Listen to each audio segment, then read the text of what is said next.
Very good evening to all of you. विद्यार्थी मित्रांनो, previous lecture मध्ये आपण टॉपिक बघितला होता म्युच्युअल इंड्यूस ईएमएफ. बरोबर. म्युच्युअल इंड्यूस ईएमएफ म्हणजे काय होता? दोन कॉईल होत्या. एका कॉईल मधून जर करंट फ्लो झाला तर दुसऱ्या कॉईल मध्ये ईएमएफ इंड्यूस होत होता. त्याला म्हणतो आपण म्युच्युअली इंड्यूस ईएमएफ. काय होता आपला म्युच्युअल इंड्यूस ईएमएफचा कन्सेप्ट? कॉईल किती होत्या? दोन कॉईल होत्या. दोन्ही कॉईल आपण काय केलं तर नियर बाय प्लेस केल्या होत्या किंवा साइड बाय साइड प्लेस केल्या होत्या. बरोबर. पहिल्या कॉईल मधून जर करंट फ्लो झाला तर त्या पहिल्या कॉईलच्या करंटमुळे दुसऱ्या कॉईलमध्ये ईएमएफ इंड्यूस होत होता आणि दुसऱ्या कॉईलमध्ये जर करंट फ्लो झाला तर त्या करंटमुळे पहिल्या कॉईलमध्ये ईएमएफ इंड्यूस होत होता आणि हे आपण एक्सप्रेशननी प्रूफ सुद्धा करून दाखवलं होतं. तो टॉपिक होता म्युच्युअल इंड्यूस ईएमएफ. आजचा टॉपिक आहे आपला सेल्फ इंड्यूस ईएमएफ. कोणता induce EMF? Self induce EMF. हे जे नाव आहे सेल्फ इंड्यूस ईएमएफ, या नावावरूनच थोडं लक्षात आलं पाहिजे. सेल्फ इंड्यूस ईएमएफ म्हणजे काय होणार? का जो ईएमएफ म्हणजे ज्या कॉईल मधून करंट फ्लो होणार त्याच कॉईल मध्ये ईएमएफ इंड्यूस होणार. ज्या कॉईल मधून काय फ्लो होणार? करंट. त्याच कॉईल मध्ये ईएमएफ काय होणार? इंड्यूस. Self induce. स्वतःच करंटला चेंज करून त्याच कॉईल मध्ये स्वतःच तो ईएमएफ इंड्यूस होतो. अशा ईएमएफला म्हणतो आपण सेल्फ इंड्यूस ईएमएफ. हे झालं सेल्फ इंड्यूस ईएमएफचं इंट्रोडक्शन. आधी तुम्ही क्वेश्चन लिहा. Explain self induce EMF. Explain self induce EMF. After that, draw this diagram fast.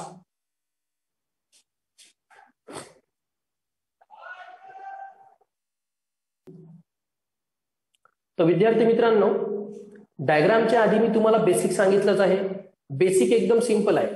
Mutual induce EMF म्हणजे दोन कॉईल आणि सेल्फ इंड्यूस ईएमएफ म्हणजे एकच कॉईल. त्याच कॉईल मधून करंट फ्लो होणार, तोच करंट चेंज होणार आणि तोच करंट चेंज झाल्यामुळे त्याच कॉईल मध्ये पुन्हा ईएमएफ इंड्यूस होणार. ओके. आता डायग्राम कडे बघा. एक कॉईल आहे.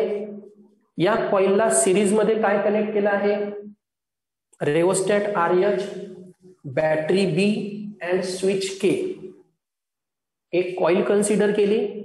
कॉईलला सिरीज मध्ये काय काय कन्सिस्ट केलं? रेओस्टॅट RH, battery B and switch K. When switch K is closed, जसा आपण switch K काय करू? क्लोज करू. Battery is connected to the coil. आतापर्यंत स्विच ओपन आहे तर बॅटरी कनेक्टेड आहे का? नाही. बट जसं आपण स्विच काय करू? क्लोज करू. Battery is connected to the coil and current is start to flow. काय फ्लो होणार आपला? करंट. करंट फ्लो होऊन राहिला. बट तो करंट चेंज होत आहे का? नाही. फक्त करंट फ्लो होत आहे. मग बाय युझिंग रेओस्टॅट. रेओस्टॅट तुम्ही फिजिक्सच्या लॅबमध्ये बघितलं असणार. त्याला आपण पोटेन्शिओमीटर सुद्धा म्हणतो. या साईडनं सर्कल असा टोटल सर्कल असतो, खाली असं स्टँड असते आणि त्यावर एक नॉब असतो. अशा प्रकारे आपण त्याला ऍडजस्ट करतो. फिजिक्सच्या लॅबमध्ये बघितलं असणार. त्यालाच रेओस्टॅट म्हणतात किंवा त्यालाच पोटेन्शिओमीटर सुद्धा म्हणतात. नेमकं पोटेन्शिओमीटरचं वर्क काय आहे? तुमच्या घरचा जो फॅन आहे तो फॅन तुम्ही रेग्युलेटरनी ऑपरेट करता.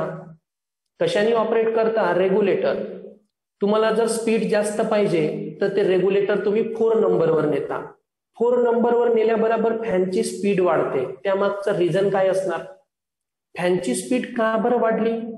कारण तुम्ही जसा तो रेग्युलेटर 4 नंबरवर नेला तिथला रेजिस्टन्स कमी झाला. रेग्युलेटर म्हणजे ते पूर्ण रेजिस्टन्सची एक कॉईल असते. तिथला रेजिस्टन्स कमी झाला म्हणून करंट जास्त फ्लो झाला आणि करंट जास्त फ्लो झाला म्हणून तुमची फॅनची स्पीड वाढली. तसंच हा आपला रेओस्टॅट आहे. या रेओस्टॅटला जर मी ऍडजस्ट केलं त्यानुसार तुमचा करंट चेंज होणार.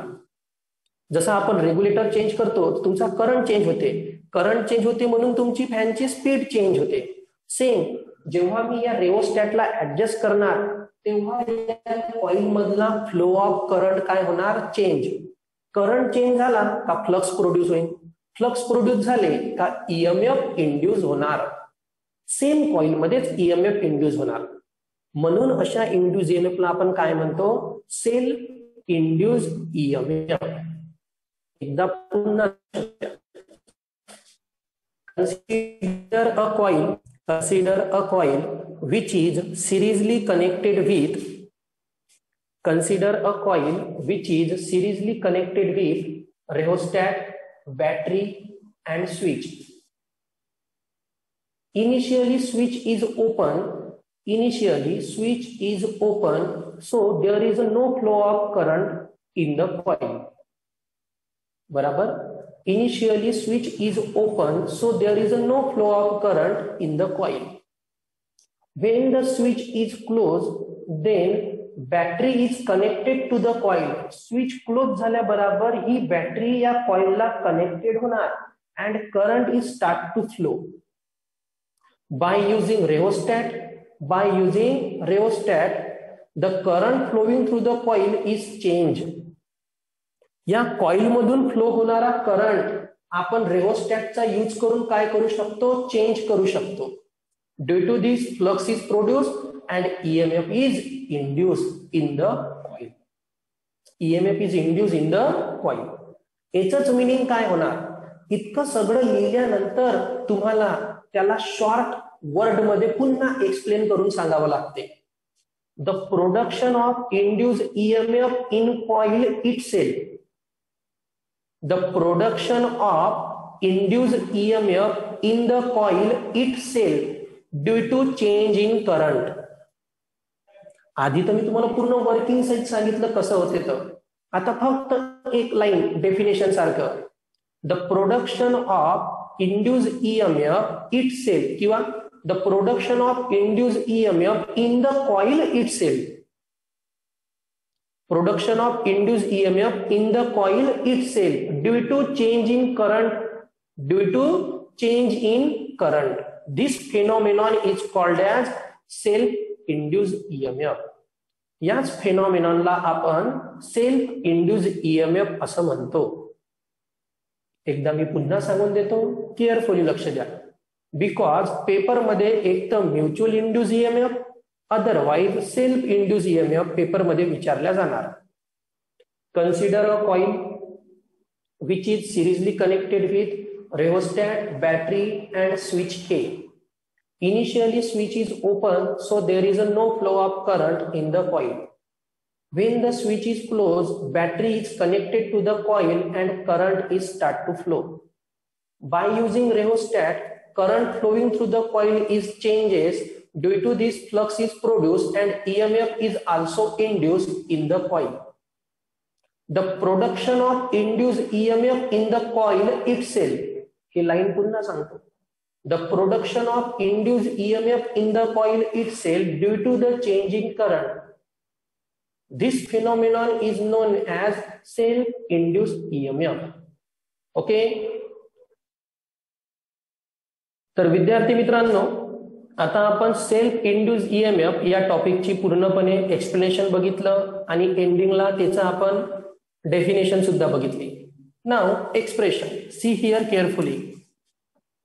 नाउ तुम्हाला माहित असणारच, मागच्याच डेरिव्हेशन मध्ये आपण टीच केलं होतं phi directly proportional to I. बराबर. Phi as it is equal to LI. तिथे आपण यम घेतला होता because M is a mutual inductance. M म्हणजेच काय, म्युच्युअल इंडक्टन्स. इथे यल आहे, यल म्हणजे self induction. Where L equal to constant of proportionality. PROPORTIONA, proportionality. Constant of proportionality, term as